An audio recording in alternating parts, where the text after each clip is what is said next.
There we go. Roma come away with 3 points at the very end.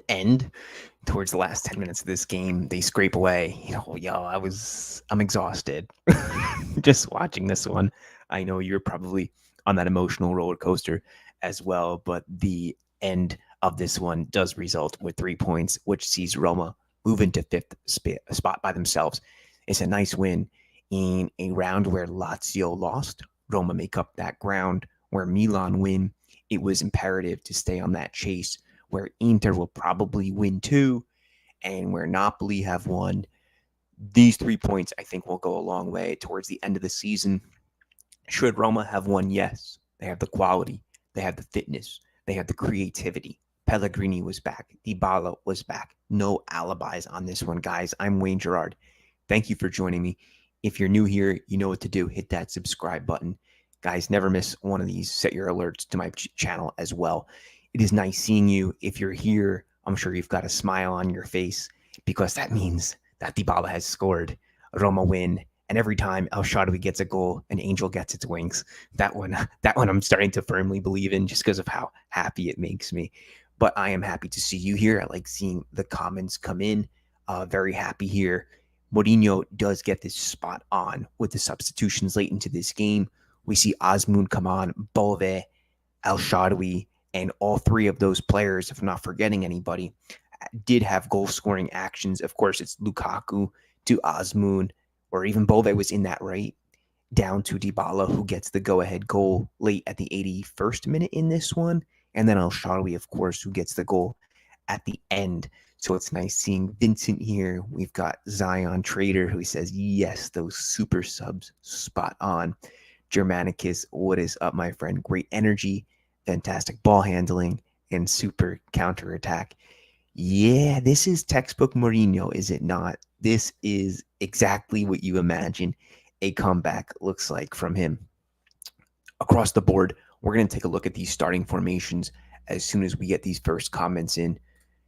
Bongani's here, says, great game, in complete control almost the whole game. Forza Roma. Vincent makes a note here, 3 points off the top 4.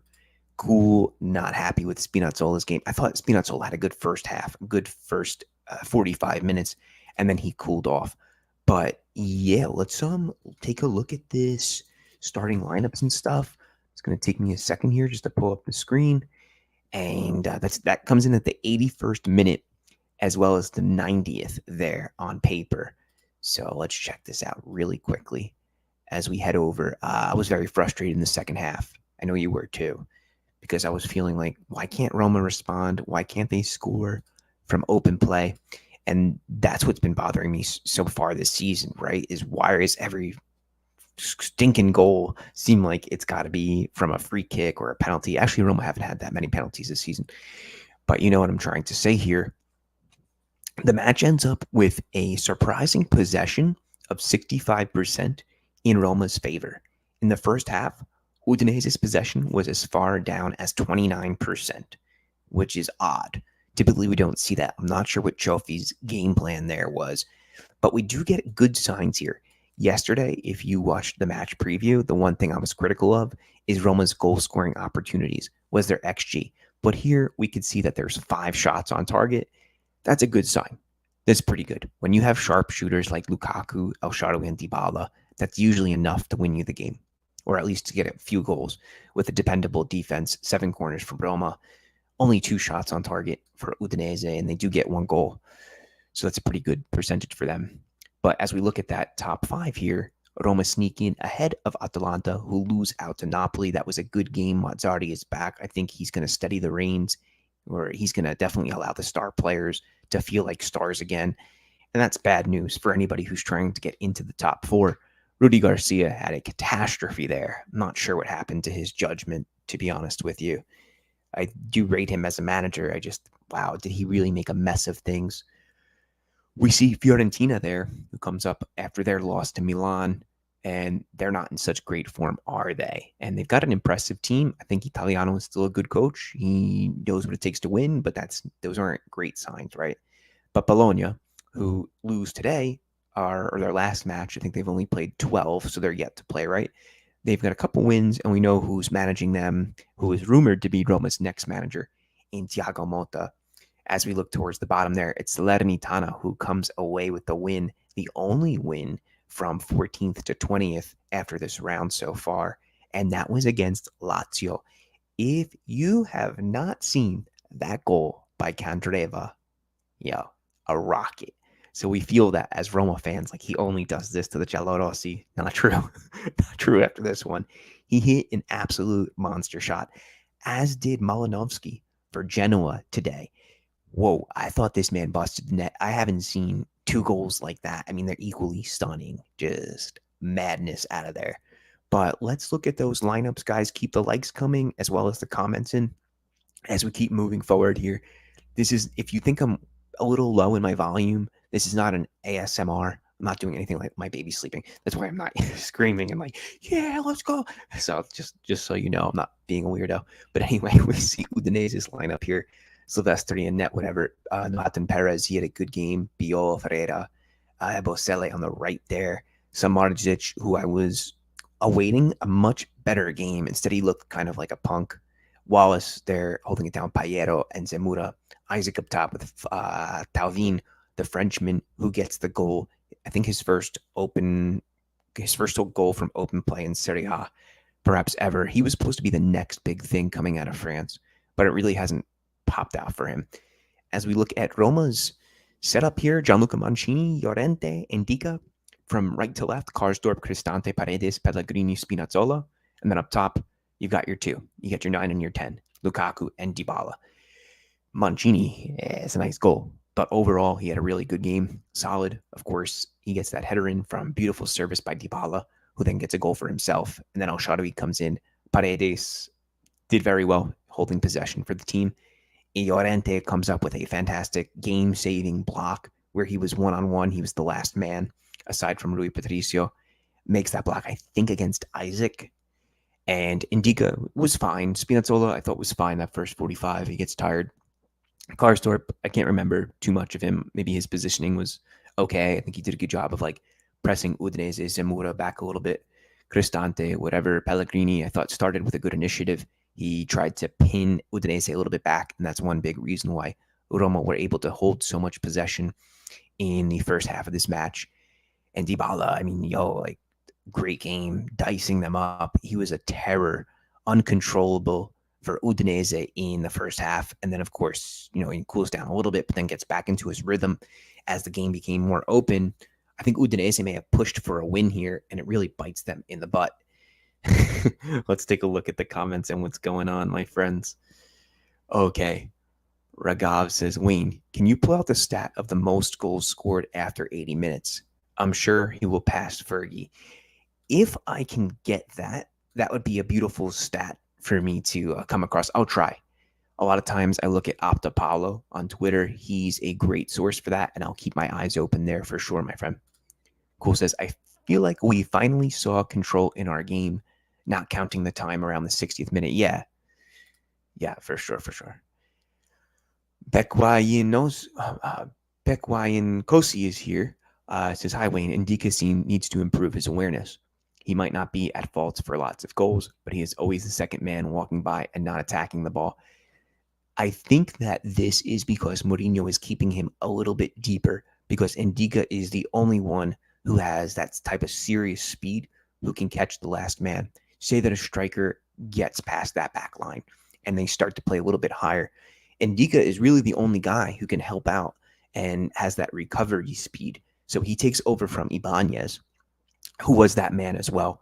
I'm not saying Ibanez was great at it, but he had a couple big moments where he's able to show off that speed, and that's exactly the type of role that Indica is being used in here. D-Million, so maybe you're not, I'm not going to assume here, but I'm wondering if you are aware of the situation with Pellegrini in that he's been out for quite some time. And I thought he started well. It's going to take a little bit more for him to get used to the flow of things again, but be patient with the captain. Beckway in Kosi says Mourinho should consider attacking with Lukaku, Azmoun, and Dybalaaaa. There's too much gap between Lukaku and Dybalaaaa. Okay.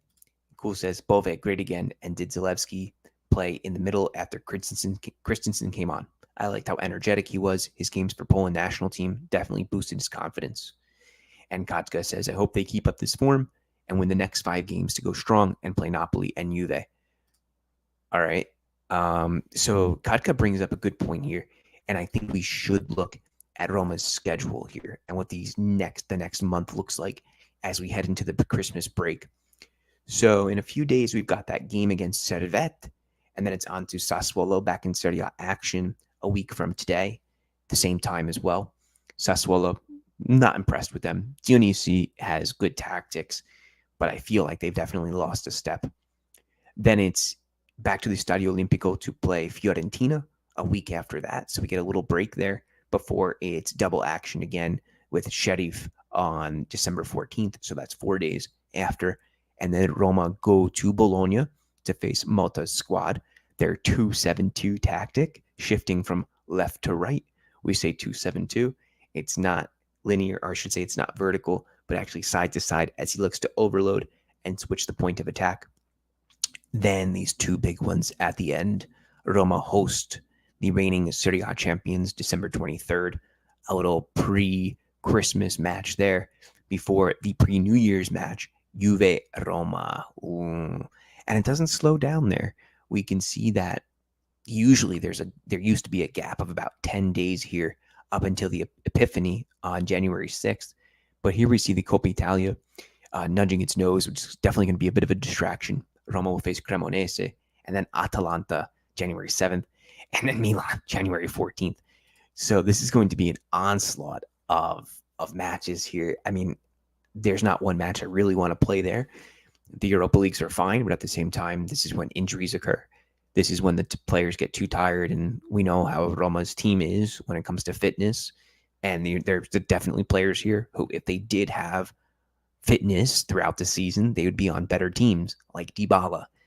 Let's realize that if Dybalaaaa was somebody who played in 100% of the matches, he'd be getting a €100 million offer from Saudi Arabia. And I'm not so sure that he would still be in Rome.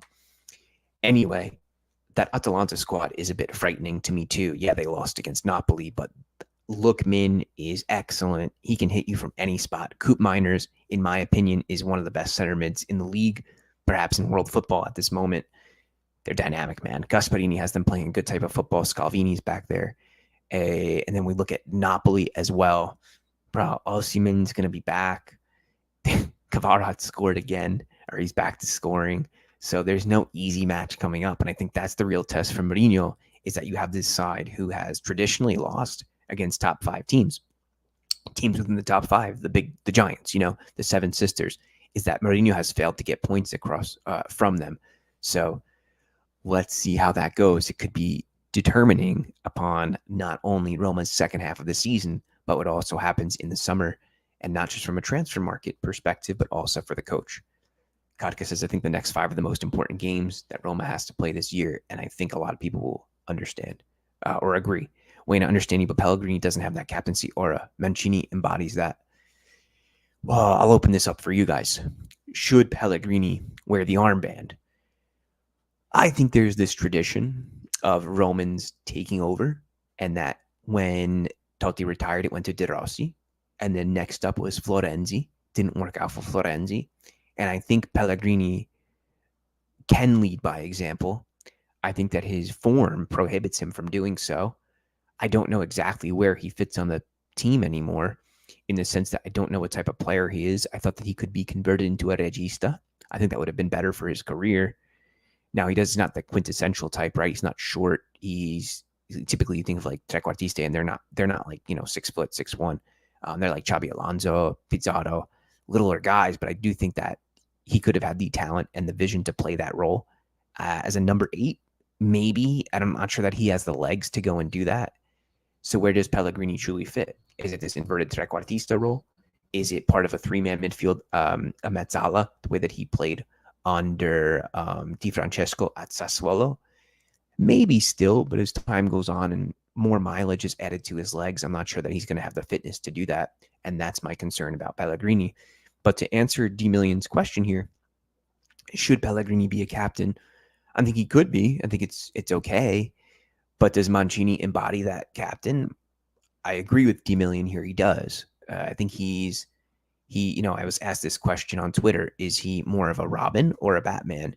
I said, you know what? He's a Robin, but he's excellent at being that guy in the way that Materazzi was, in that you need someone to get under the opponent's skin. But when it takes diplomacy and overall calmness and leadership from a mature perspective, I'm not sure that Mancini is your go-to for every single match.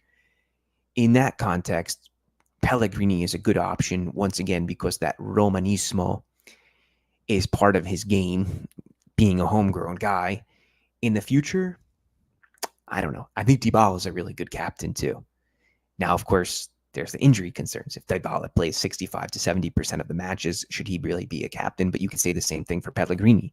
See where I'm going with this? Smalling, maybe. So I hope that answers. And I wonder what you guys think about that as well. We've got another question here. Cristante was great today. Sub's very good too. Wholeheartedly agree with that. Cristante more of a captain material than Mancini. But I say Pellegrini should remain captain. Okay. And Cool says, I'm just going to mentally ready myself for parking the bus games. I don't see them fighting in those games.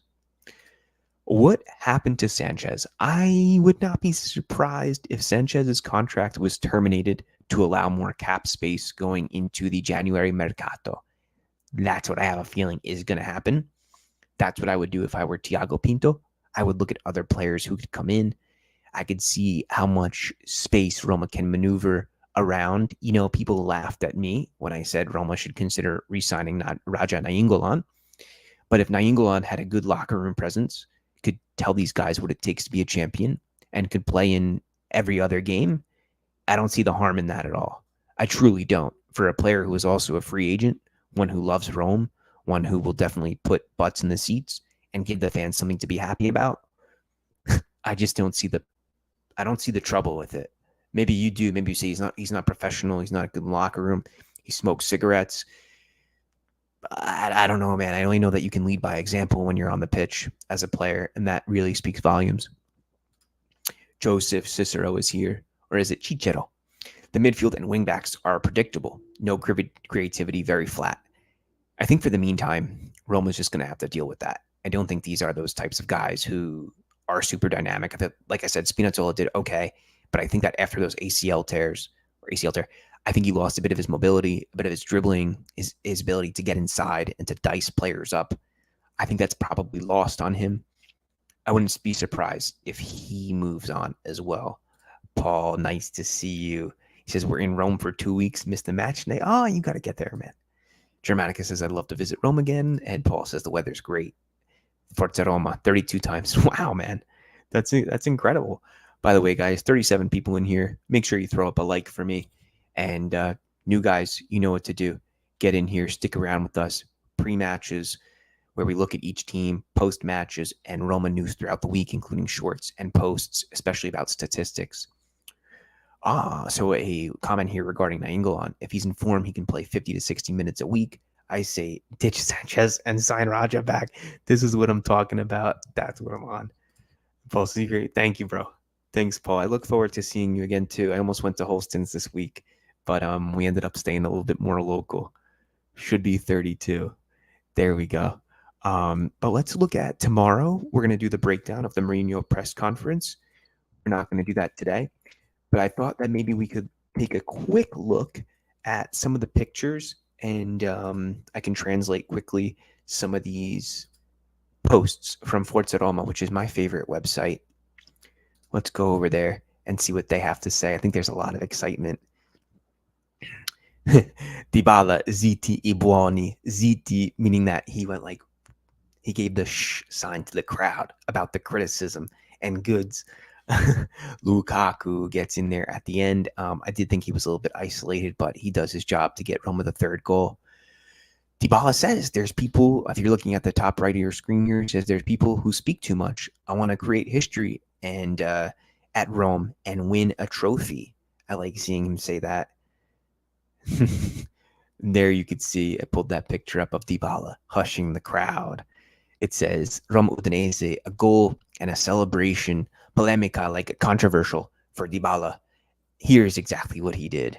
And on Twitter too, guys, I'll be speaking about, or I'll be translating those pressers or those comments, I said, from Dybalaaaa as well as Mourinho. By the way, you may have seen a special symbol or banner in the Olimpico today. And what that was about, this is in part of raising awareness against domestic violence and violence against women, which has become a bit of a social issue in Italy. They're trying to raise awareness to it. So this banner reads, "From the Queen Sylvia to the she wolf, Roma is a woman and Roma is Junior." I gotta get away from this because there's audio coming through. I can never tell with tab. But that's what that was regarding. It's definitely an issue, which I was talking to my wife off screen before we came on, and just talking about how it really needs to be more, not just vocalized, but also understood. People need to understand that this isn't just like a pop-up month to awareness, but awareness what? Are people talking about it? Are they really doing more than just saying like, this no to racism thing we do, right? Okay, but what's the evolution of that? And there has to be some good, there has to be some overall awareness that goes into us. Anyway, okay. D-Million says, yeah, you're right. Get rid of Sanchez, dead weight. Rocco is here. Says, just want to say that El Shaarawy is class. Always professional, always involved. Puts his head down, rolls up his sleeves. Love him. Yeah. I think if there's one kit that I would definitely get, bro, it's El Shaarawy. I'm a little disappointed that the sponsorship has been added to the black kit because I wanted it totally clean or with that SPQR. If you got one of those SPQR kits, you're a very lucky guy this season. But yeah, the Pharaoh that's such a go-to kit, man. Like if you got that, that like, yeah, you can get Dybalaaaa, you can even get Pellegrini, but if you see someone walking down the street and they're wearing their El Shaarawy kit, you know that they know ball. You know that they get it, as I'm trying to say. Omar says, as for Roma captains, Bove will be a good one in 4 to 5 years. I agree as well. I think Bove, from a technical standpoint, has a little bit more to go. I think that he needs to get sharper in his short range passes, his give and goes, a bit more intricate in his footwork. He's going to be this type of destroyer guy. Maybe that will be his modus operandi throughout his career. He's not going to be an Iniesta. That looks apparent at this point, but he can definitely become sharper. I think that if he puts the work in, that it's going to be the world is his oyster because he does have that good work ethic. And I think that he can show that mentality to kind of reach above and beyond of the level that he's at now. And it's important to remember that Bove is quite young, but I agree with this sentiment. He could become a good option as a captain. Okay, let's look a little bit here. This is weird. Arsenal plan to move forward with Jorginho.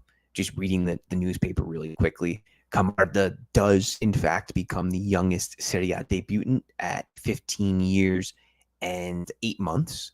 It's kind of crazy. Imagine not even being able to have your driver's license and you're playing professional football. Whoa. Anyway, guys, I am ready for the Derby d'Italia. Let's look at those predicted formations. So far, it's 224, so it's actually more than predicted. Let's see what the official formations are. I'm going to take you to Twitter real quick, and we're going to go to Inter's page and see who they're going to start off with.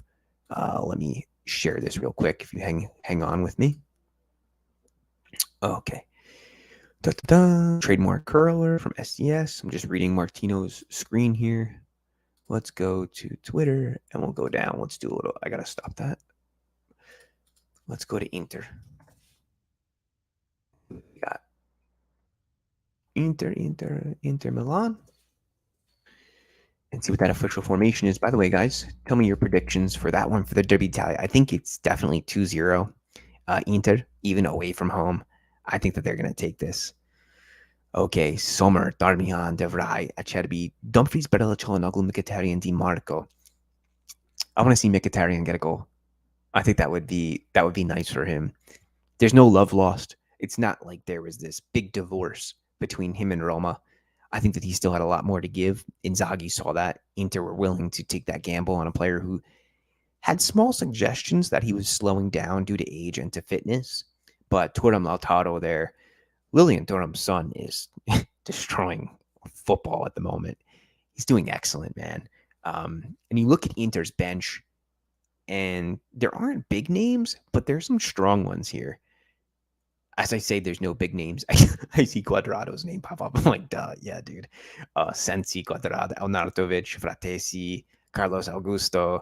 These are the guys that you need on your bench if you want to win this Scudetto. And also when you have the league's best player in Lautaro Martinez and a dynamo midfield, as we see here. This is why Inter's going to win this Scudetto this year. Anyway, guys, I'm going to come back to Earth here and take a look at some of the comments that we've got coming in. Okay. Germanicus got revenge. What is this? The Titterberg Forest. Okay, some historical reference there from Paul. Rocco says, watching Paredes today reminded me of how legendary De Rossi was, levels above our current 16. I thought Paredes had a good game today. Good for him, right? But De Rossi will always be the legend. Ragav brings up the fact that Smalling and Matic, the backbone of our defense, is missing. Pellegrini on the pitch, and we controlled the game. He and Cristante, fundamental for Roma. And Germanicus says, thanks, bro. Oh, yeah, you guys do know your history. Juve Inter must see TV. Juve 1, Inter 0. That's bold, Vincent. That is bold. Germanicus, really? Guys, I don't know. I'm going for Inter here. I'm going Inter 2-0. I'm sticking by that. Uche is here, says, hey, Wayne, we're low-key on a title charge. I wish. Let's pray. I don't think anyone's beating this Inter, but Juve win the Scudetto, not Inter. No. And Uche also says, if Roma secure very good additions in January with the additions of Tammy and Kambula, it could be very interesting. True. Rocco says, Germanicus, love it. I should change my... You guys are funny. I went to school for history, so we could talk about that stuff all day. I love that. I was reading, not to get too off track, I was reading this book of like legendary tacticians, generals, and how they went about. I was reading a little bit about Trajan recently, and then Hadrian, his son. Of course, Hadrian's Wall, does that separate Scotland from England today? Maybe I'm wrong about that, but as the Napoleon movie came out, that's the same director as the guy who did Gladiator, Ridley Scott, right? And I'm assuming everybody out there has seen Gladiator, one of the best movies ever made. Are you not entertained? Like, if you've never heard that quote, that's where that comes from. So if you haven't, stop whatever you're doing the rest of the day and go see that.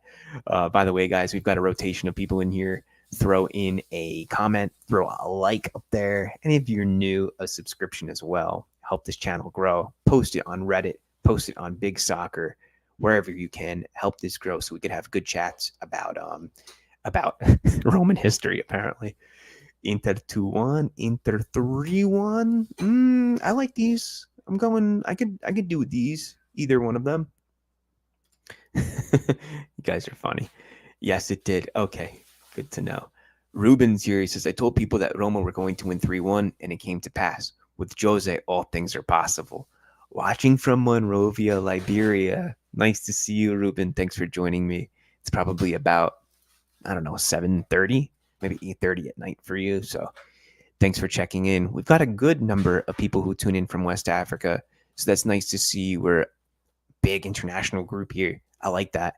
And of course, I'm talking typically from Jersey City, in New Jersey, very close to Manhattan, member of Roma Club New York. I love going to their games. And it's like the best place to watch the game outside of Rome, outside of the Stadio Olimpico. Just checking quickly. We've got a picture coming in from my buddy Marco Pilato about speaking about Roma Club New York. This is what's going on across the country in Los Angeles. We've got a good one. Let that upload real quick. Nice to see these guys out there. Yeah, Curva Sud LA. Good stuff. So whether you're in New York, Chicago, Los Angeles, San Francisco, wherever that might be, South Florida, there's fans to watch with, there's people to connect with, and that's pretty cool to see that representation in the Estadio Olimpico as well. And I thank my buddy Marco for posting that. Anyways, we keep going on here, guys. Tomorrow we will definitely be doing that Mourinho presser. We'll see what he has to say. We're gonna end up, yeah, you know Marco, don't you, Paul?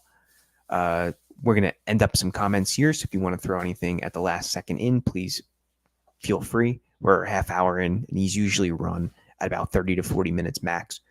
Bove and assist today. I've been in particular about observing that boy's progress. Just a little more composure in the final third, and Roma have a pearl on their hands.